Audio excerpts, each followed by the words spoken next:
Well, hi, good morning, and thank you for joining me in my shop here. It's September 11th today. Another gray day here, maybe a little bit of sun later, but for now, gray and cool. I think fall has come, and I think it's going to stay. I think that's what's happened here. So, how about this radio? So I've knocked out a couple of concerns with the radio. One is the power supply filter capacitors. This radio was a buzzer at first, but now it's no longer buzzing. And then I've changed the blocking capacitor on the grid of the output tube, and that ensures the output tube is not running too hard and being essentially damaged while I'm working away on the rest of the radio. So at this point, I think it might be interesting to take stock of the operation of the radio. I tried playing it in the last video. I don't think it picked anything up, but it wasn't a really good attempt. So we'll do a few more things to kind of judge the overall health of the radio at this point, which I don't expect it to be all that good, and get a grip on that before doing more work on it. So to do that, I think I'm going to need this signal generator going. I think I'm going to need to plug in the radio and get it operating right away. One of the things I can do here, very good, is check the strength of the local oscillator. Now this is hard to do back in the day. It's very difficult to do. Usually required the insertion of an ammeter to measure current in the local oscillator circuit. That's a tough thing to do, but it's not 1950 anymore. It's 2023. So I have opportunities here that didn't exist way back when. The opportunity here for testing the local oscillator is to pick it up on an SDR radio. My radio is sitting right over here, and I'll be able to judge the strength of the local oscillator by how strong it is on the SDR receiver, and I know from experience what to expect. That's about the best I can do there. So we can do those two things. Three things. Let's start by just tuning around. I have a radio sitting here. It's running with very low voltage. Let's put it up where it should be. Okay, it's 115 volts being supplied to it. You can hear the volume come up quite a bit on that. You notice it didn't cause it to retune at all. It stayed tuned. It didn't move. So let's go move it.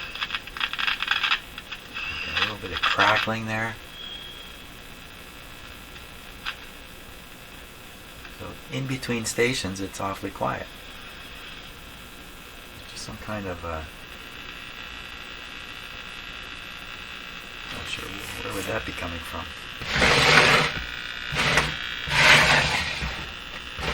So moving the radio around, that noise you hear changed a bit, so I don't think it's coming inherent from the radio. It's coming from somewhere out there in the ether.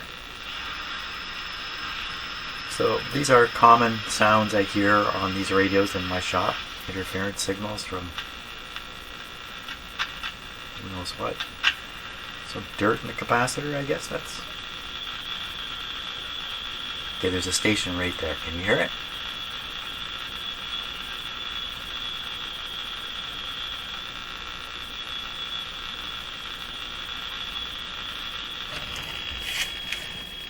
I think there's a station there.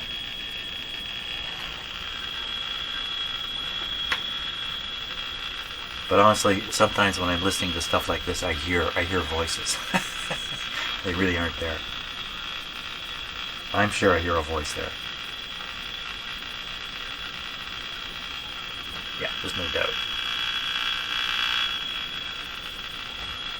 So that's probably 590, the strongest AM station I can get. That's probably what that is.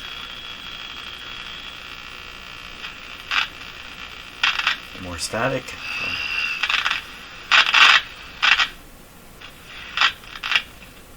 I get very, very quiet right there. What's going on right at that point? That's possible. What I've done is I've tuned in a very strong interference signal from something in my house, and it's not modulated at all. And so all it's done is quieted the radio down through the AVC action. On the other hand, it may be a short. Well, it's still receiving. There's still directionality in the antenna, so I don't think if it's shorted, it's not shorted right out. Don't know what that was. Lots of crackling.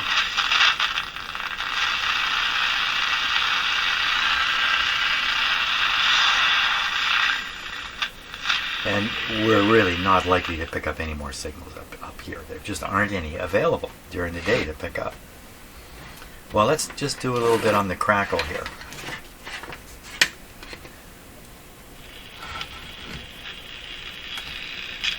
We'll tune it to where the radio's consistently crackly. Where's that?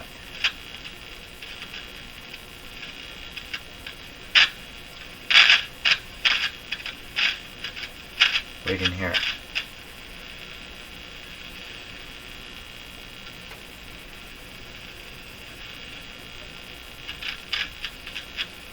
Can't hear it when you do it slow, hear it when you do it fast.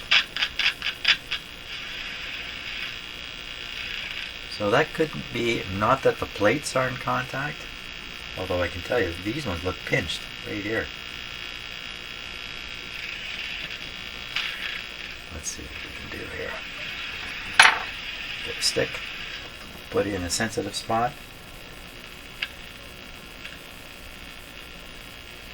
Where?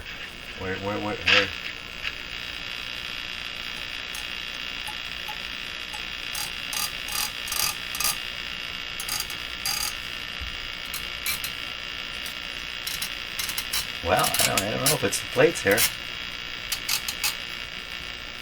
None of that had any real effect. This one's definitely too close though.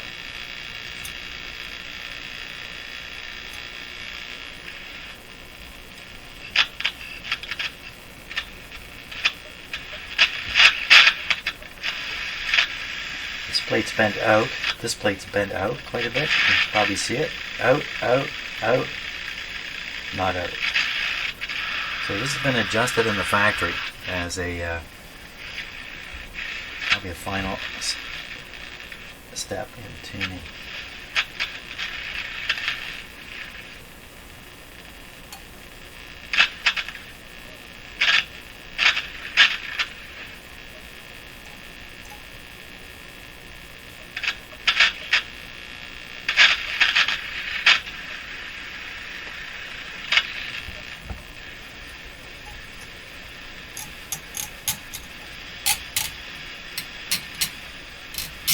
Well, I don't think it's a plate then. So there's also these plates are grounded to usually to the chassis,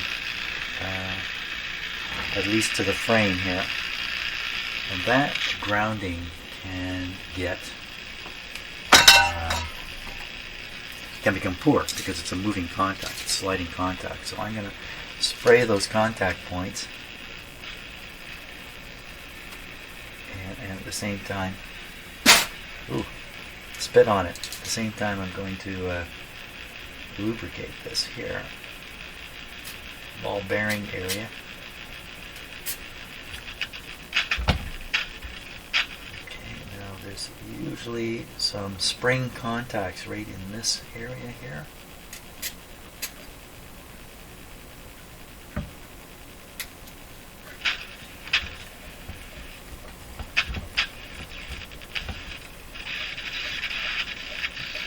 You can see how bent out this plate is here. Not by accident. Is it getting better? Okay, there's a pivot point right here. Just a little dab.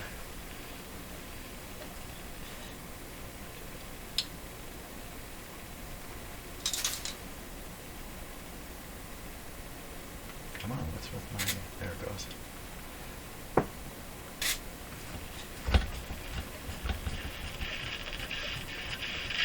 Scratchiness is gone.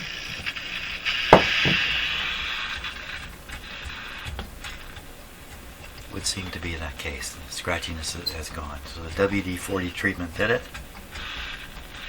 Somewhere in there. This is still tough to turn though.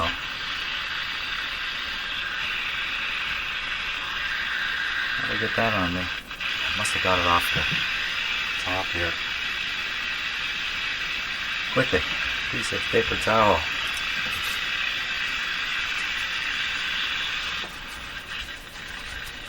Okay. Yeah, that seems to have corrected the scratchiness.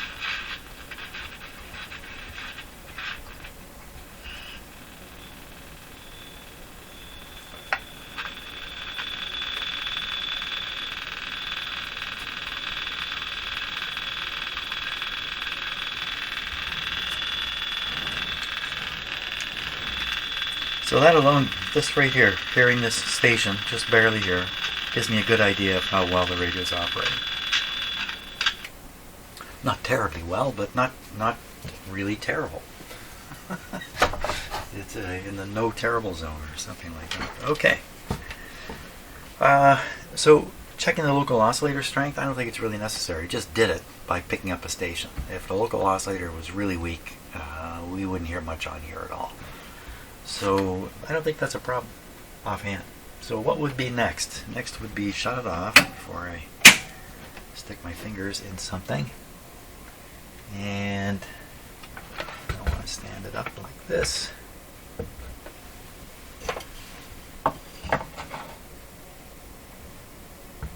Okay. Well, in fact, I'm going to flip it over. So we got it the same way we had it before.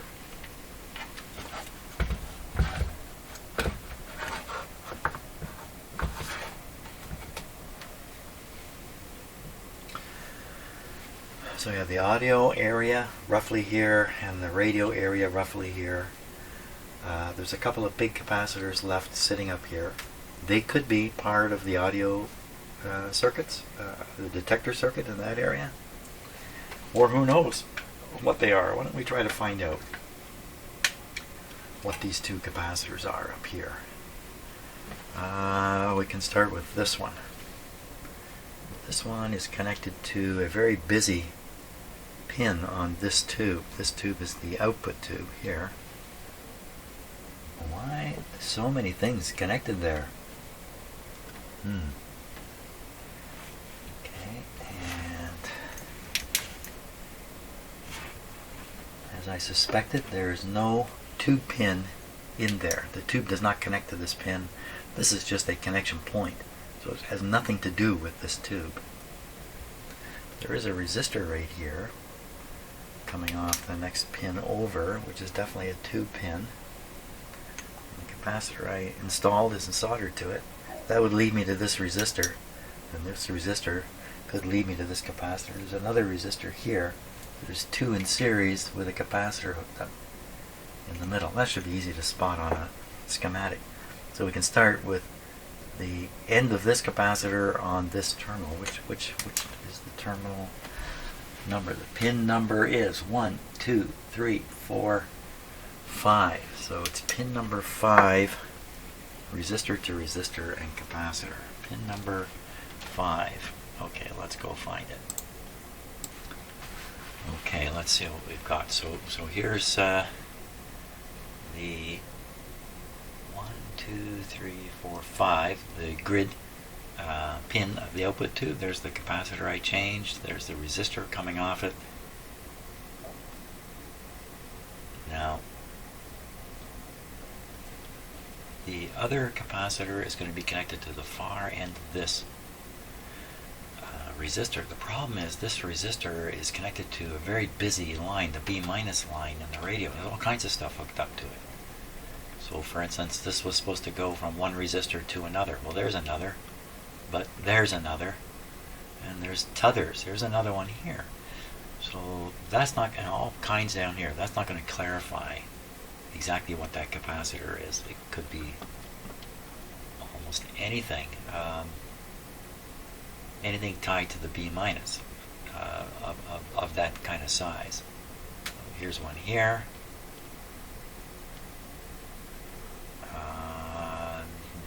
this guy. Oh wow, maybe we should take a close look. Well, we'll get to this one soon. That says, I don't know what that says. 50? I don't know what that says. So that's not helping. We're not going to nail down what capacitor that is this way. We're going to have to look at the other end of the same capacitor to see if we can sort things out that way. Okay, we're switched off. The other end of this capacitor hooked up to this terminal here. You know what? I think it's...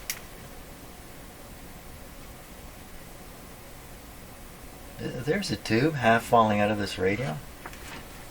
Well, there is. There's that.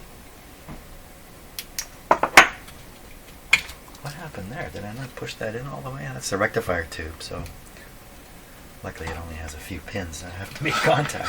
But did that fall out on its own, or what was going on there? I'm not sure.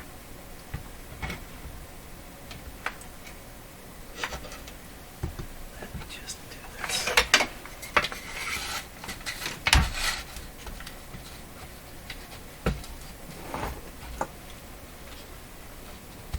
There we are. Okay, just trying to make sure the radio's stable. So the other end here, where's it going?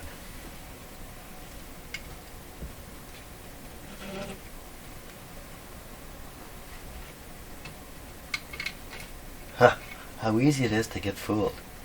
I can see a wire going straight from here, straight to here. There's a wire crossing it right here. Where this wire crosses it, it's blocking from my view the fact that this wire stops here and this wire actually bends and goes over this way. From my view, you probably can't see this at all. I would very easily become convinced that the wire from this capacitor comes here. But you know, I've done this enough to know how easy it is to be fooled. I was fooled. So this guy comes to this terminal here. What terminal is that? So this is the rectifier tube. Uh-oh. And there's a tube pin in there. It's coming over. There's a wire going. So this red wire here is actually going up to the light bulb. So that's kind of from the heater, if you like, the tap on the heater of the rectifier tube here. So, and you know what, the power cord, it's going right to that same terminal. It's going from the power cord where it attaches or connects to the rectifier tube, and there's a resistor here. It starts with a red, looks like red, black, but I can't really tell for sure. It starts with a red, looks like it's been hot. This resistor looks like it's been hot.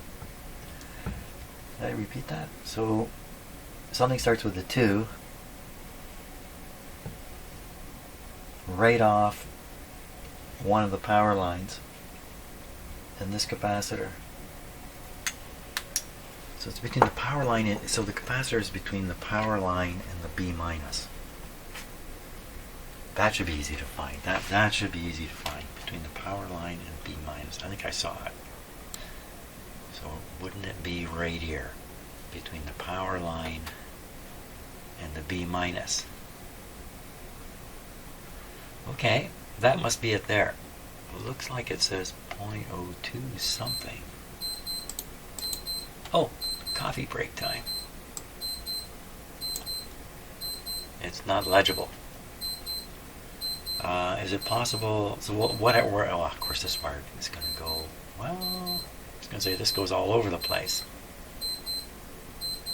It's this other one. The other wire goes to the switch. Well, that's exactly what's going on with this power cord. My beeper will stop in a moment here. There we go. Well, I think we should change this guy. This is an important capacitor to make sure is in good shape. So we'll go after this one next. When we cut it out, I'll find out the size when I cut it out. Let's cut it out. Let's cut it out.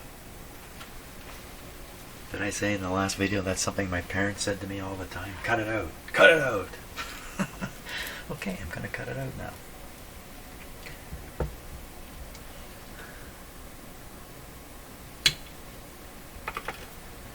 And just to be sure I don't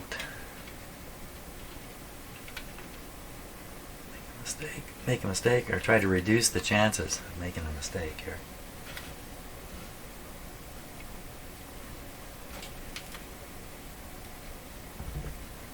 Cut the right wire. I'll put just a wee bit more light.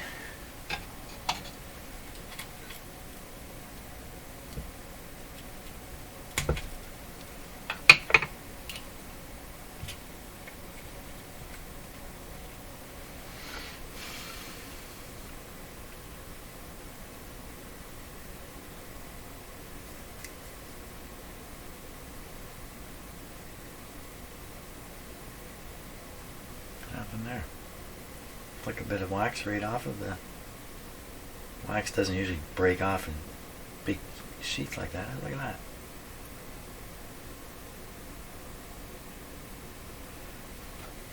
Okay. Small things fascinate me. What can I say? Big things and small things.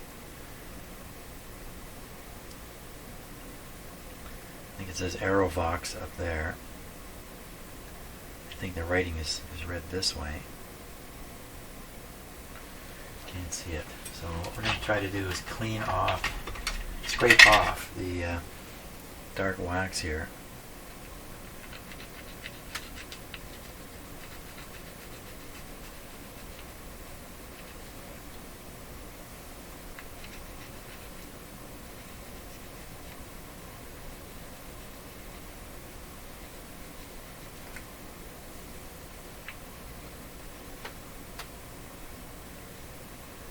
Yes, I'm using the dull edge of the knife, yes.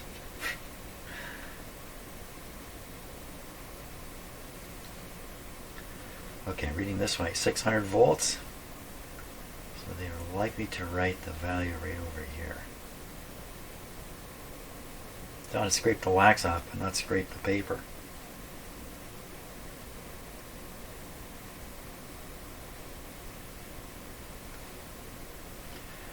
.025. Then that's probably what it said on that sheet. 0.025. Okay, I'm going to put in another capacitor there. And we'll actually test the radio afterwards and see if it improved it. Okay, time to solder that in. While I was working away here, I had a little piece of sandpaper and sanding off the surface of one of the wires before I try soldering to it, like I'm going to do now. And I thought, oh, here's something that I've got in my head. Now, I'm not going to suggest that this is necessarily true, but the way I look at it, I say you got a piece of metal you want to solder to. You can't solder to it because it's been in the atmosphere for a long, long time, and it's developed a patina or a covering on it. And so you want to scrape that off with sandpaper or the edge of a knife or whatever it might take. What are you really doing there? So this is what I believe I'm really doing. I'm giving the electrons a chance to see the light of day. So look at this piece of metal. See how it's kind of shiny? I mean, we're familiar with this. Lots of pieces of metal are shiny like that. The other pieces of metal, well, even this one's a little bit shiny. Not quite as shiny. And I could find one if I look long enough, a dull piece of metal I could show you. Of course, the dull piece of metal has a thicker patina on it, a thicker, maybe 50 atoms thick coating, which is not friendly to electrons, not conductive, is not metal. It's usually a salt, it's some kind of corrosion product or whatever. Kind of trapping the electrons inside the wire or not giving them a chance to feel the wonders of the atmosphere that you and I live in. They're caught inside this wire. Bring another wire up, maybe one in the same condition, and when you bring them into contact, the electrons can't interact with each other. They're trapped inside this coating. They're also spaced out a little bit. and we're talking about, particle physics here, so a little bit of spacing is actually a lot. So when you abrade that off, you make the metal become shiny. It becomes shiny like this, has the metal, there's a word for it I can't think of right now, luster, metal luster. I believe, and because the effects of on light that we live with all the time, that we don't really appreciate what is going on completely, with all this light that's around us, this light energy, it's interacting with electrons, and which is why you get this particularly shiny, reflection here. It's reflecting most of the, I don't know how much actually, what percentage, but probably an awful lot of the light that's striking it is being re-emitted. Light doesn't bounce off things, by the way. Radio waves don't bounce off the ionosphere. Nothing's bouncing. It's very complicated what's actually going on. So, we polish up the metal, reveal the electrons at the surface. You can see them with your eyes because it looks like that. You can see the electrons with your eyes. And then when you bring the wires together, the electron fields, the electrons that are in the conduction band in the metal, they can basically mix and contact each other. That's why you don't need a super duper connection to get the electric effect, to get the electric energy delivery effect. You just need almost any contact will do it. If you think about it, you know that from experience. Yeah, you need really good connections if you're going to try to push a lot of current through it. But just to share in electronic pressure, which is another whole discussion, it doesn't take much to do that. Just doesn't take much of a contact at all. Anyway, I was thinking about that stuff. I think about that stuff all the time. I seldom talk about it because it's so unclear. I think I mentioned something in the last video about getting to the bottom of things, and even people who make a profession of getting to the bottom of things find out the bottom is just as vague as the top was when they started. So, did you follow that? Yes, that's right. That discussion ended with its turtles all the way down. Okay, so I've changed this capacitor. This guy, is he going to have any effect on the operation of this radio?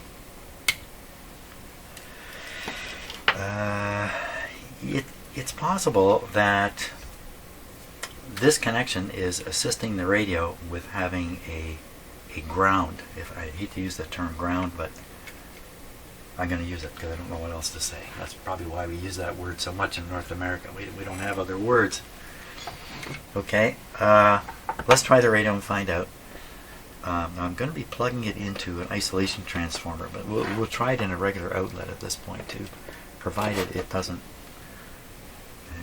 turn out I made a mistake with that capacitor. So I'm going to pull this cord back out where it was. Okay, power on. Dim bulb doing the right thing. Good show. This my wife made this for me way back in 1983. She made that for me. Isn't that nice? I think that's just fantastic. I'm going to put it in a safer spot than where it's been. I don't want it to fall over. Okay, 103 volts. Let's give it the shoot and match here. The whole bailiwick. The wheels slowed down at Niagara Falls when I did that. 115 volts. How come we don't hear anything? I don't have it turned up. I've left the radio tilted up. We're gonna tilt it down. Generally don't like to do this with operating radios, but I think it's pretty safe in this case. And what I mean by that is move them around when their power is on.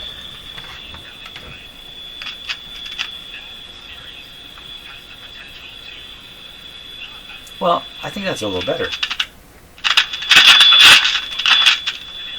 We'll fix this scratchiness in a moment.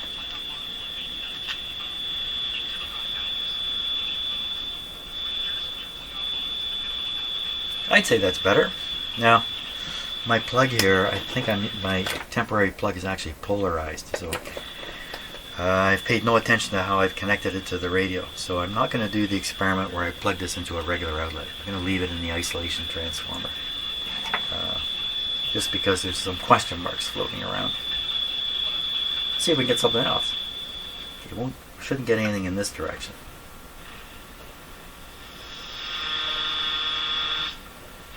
Look this way again. Are they talking about sports? Yeah, the pitching staff. Yes, we're talking about sports. So that's 590. Sports channel. Okay, we should get 680 maybe.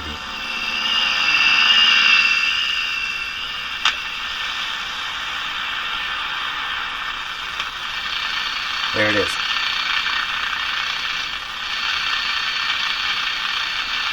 You hear it?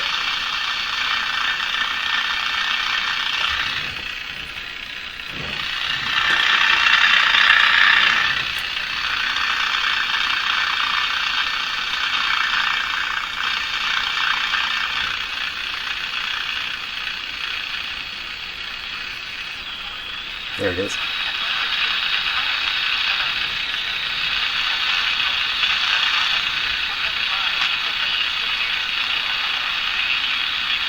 $680. I just said it. $680. And there's no use looking for others. $680 that week. $590 not so strong either. All the other stations are going to be washed out and you're not going to pick them up here. But that's good. That's good.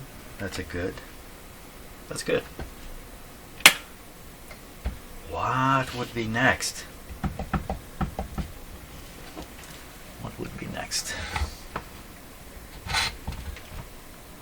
It wasn't kind of focused on we got this the other way around again. Let's keep this consistent or confusion will abound.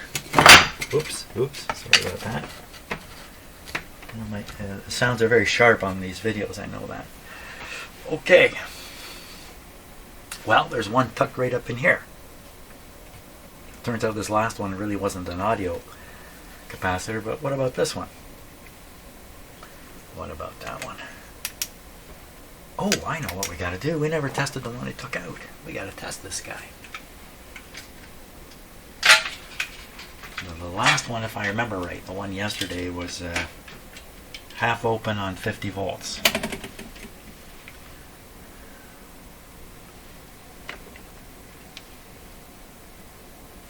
Let's see what this one does. Put your money down. I'm gonna bet it's exactly the same. Okay, so see the opening here, 50 volts. What do you do? Ooh, did everybody see that? You may not have seen that. It was jumping. Probably because these contacts aren't very good. Let's try it again.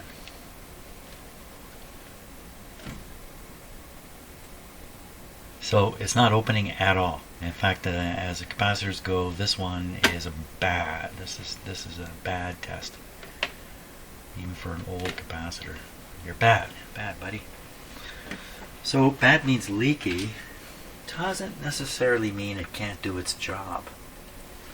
But for the most part, no, you really don't want any charge leaking through a capacitor. In some places it's very critical, like the first one I changed here. A small amount of charge leakage make a big difference in the operation of the radio.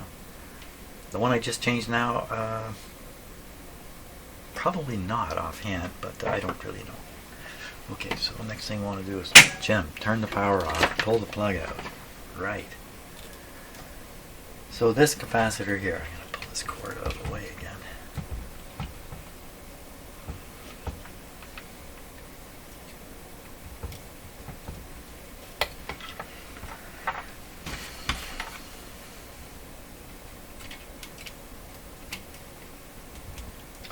Okay, so it's on this pin of the tube. Is there anything else attached to that pin? Yeah, there's a wire going way in the back, disappearing somewhere down there. This is pin number 1, 2, 3. Pin 3 on the output tube. Okay, let's start there. We'll look at pin 3 on the output tube on the schematic here. Pin 3 on the output tube. So here's the output tube. Let me just shrink this a wee bit here. Pin 3, so there's the key. 1, 2, 3. It's on the plate. It's this guy? Definitely part of the output tube arrangement. Now, the situation with these radios is they can have a lot of harmonic distortion in them. They may or may not have negative feedback. Most of these small ones don't have negative feedback. So the distortion results in harmonics. And the harmonics are shrill and unwelcome. So what these radios do is they try to trim off any audio signals that are above, I don't know what, 6,000 hertz or something, somewhere, and get rid of them. And so and in that way reduce the sound of the harmonics that are almost certainly in here, harmonic distortion. That's what this capacitor is doing. So if you cut this guy out, the radio would probably become shrill. If it's shorts, you won't hear anything. I mean, it can't be shorted. It can't be that bad. But it's worthy of replacement. So let's go get it out of there. Am I absolutely sure? Yeah, it's the only thing hooked up to the plate terminal aside from a wire. It was a wire going a long distance. This wire would be going a long distance up to the speaker, in fact. So that's got to be it. 0.01. I can see that quite clearly. Okay, I'm going to cut it out. The other thing my parents used to say to me quite a bit is it would be halfway through a sentence, so I'd be giving some excuse for something. Oh, nonsense. And the other version of that is, oh, baloney. Man, I heard that a lot from my parents. They would not listen to anything that sounded like nonsense. They would not let me get away with it. Okay. My folks are pretty simple. And maybe that helped them be quite clear on certain things. They lived pretty simple, they lived a simple life. Father was a high school teacher. Became a high school teacher after the Second World War. Came back as a vet. And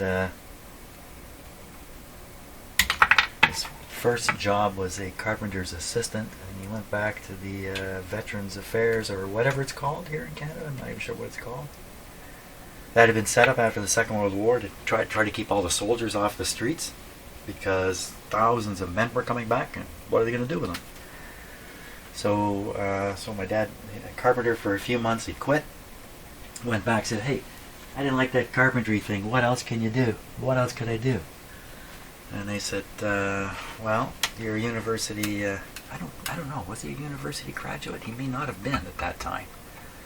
They said, country needs teachers. He said, okay, I'll be a teacher. That's about how much thought my father gave that. Became a teacher, ended up teaching math his whole life. High school math. And finished his career. The last day he walked out of the high school, he never looked back. He never went back. He just walked away from it. Whole career teaching kids. Enough of that. I don't think he was thrilled to be a teacher. That's what I'm saying. Okay, let's test this capacitor. I'll stop reminiscing about my family. There we go. Okay, yeah, put your money down again. What do you think is going to happen here? Okay, based on two capacitors, I think this is going to be so bad. Look at it. It's an ugly looking thing. I think, okay, it's going to be just like the last one. The eye won't even open on 50. Here we go. And full of crap. It opened right up. 150. Nothing happening at 150. How did it manage to work at 50? It's not quite all the way open. 150 can't do it. So another crummy capacitor. Dead soldier, I guess we'll call him. Okay, so I'm going to put the new guy in, where the clip leads are, and we'll try the radio again.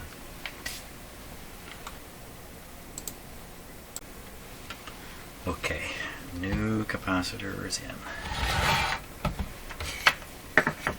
So this might affect the tonal quality of the radio, but how would we know the radio's not in its cabinet, the speaker's not baffled at all? I'm the one who's baffled. The speaker's not baffled. Speaker baffles.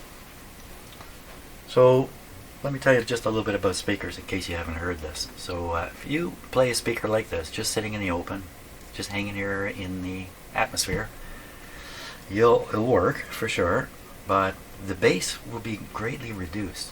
Now there's not a lot of bass coming from this speaker, but nevertheless what is coming from it will be reduced. If the speaker were much bigger and you were trying to reproduce really low, like a high quality music, this would be a very serious problem, what I'm going to describe here.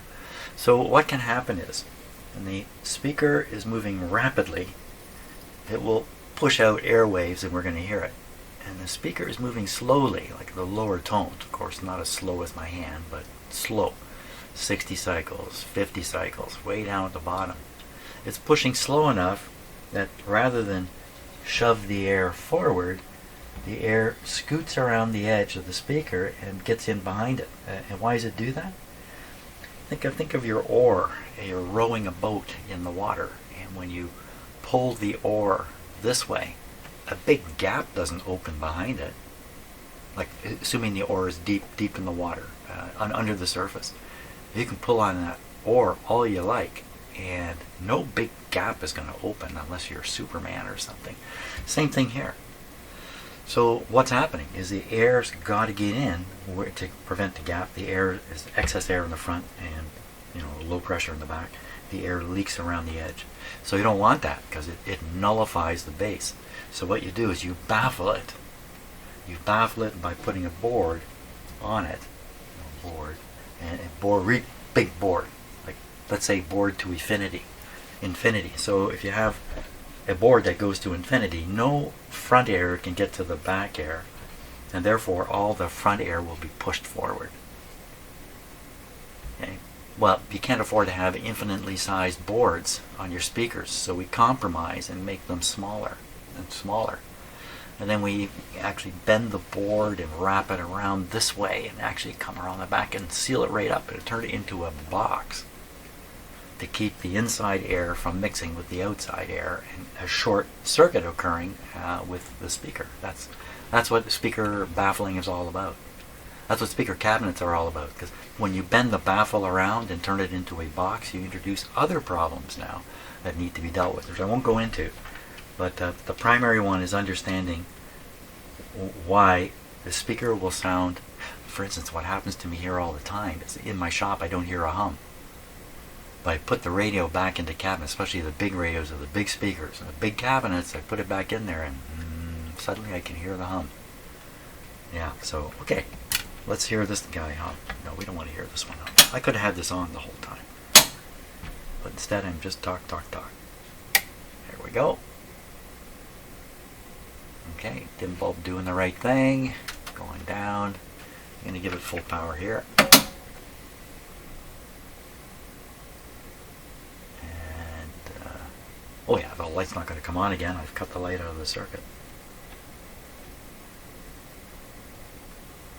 Come on, radio. There he comes. Okay, a couple things to check. We'll go back and tune in the station that I can get.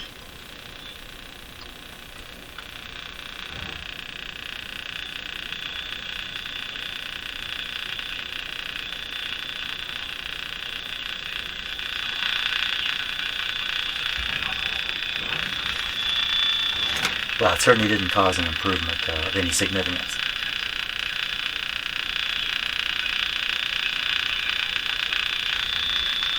Is there less treble now?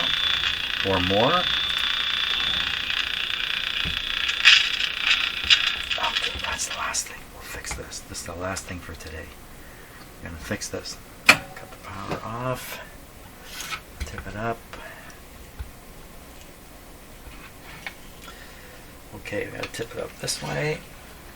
So what I'm trying to do is get the volume control potentiometer into a suitable position where gravity is going to assist with what I'm going to do. I'm going to take the magic elixir. You know, people are against this. Don't spray WD-40 into your old radios. If you're one of those people, please look away while I do this. So I'm going to spray this in where the terminals are. That's right up in here, because there's a gap, usually a gap, and you can actually spray right inside the thing there. There we go. Ooh, a good big blast there. Give it a bit of a rub down. I can feel the difference, I'm pretty sure. Okay, turn it back on.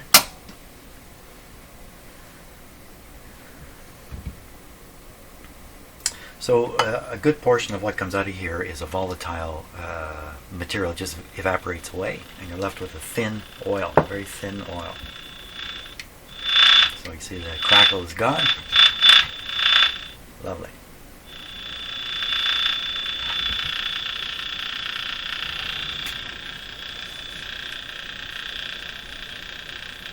Can't tune it. The wheel is pinned here. That's good though. That's good for now. Okay. How good can this radio get? In my shop here, all radios have trouble picking up AM radio. I'm basically in a basement, and I got this wall of grounded metal all around the place, and then various computer devices, including the thing that's making this video, generating noise. So it's pretty challenging for any radio to do well in my shop. Of all the radios I've done, hundreds I've done in here, one in particular stands out. It was one of the simplest, cheapest radios, and it was able to pick stations out in my shop here, unlike almost every other radio. So that's always left me wondering, am I coming up short on every radio? Well, maybe I am, because I am an 80% is good enough person. I don't think 100% is worth it in most cases. So maybe, I don't know. I don't know what to make. The radios are different. I wouldn't expect them all to operate to the same degree, but this one years ago just stood right out. What can I say? So it can work better than it works now, that's for sure. And I'm going to continue working on it. So thanks a lot for watching today, and I'll try to get in here again tomorrow. See ya.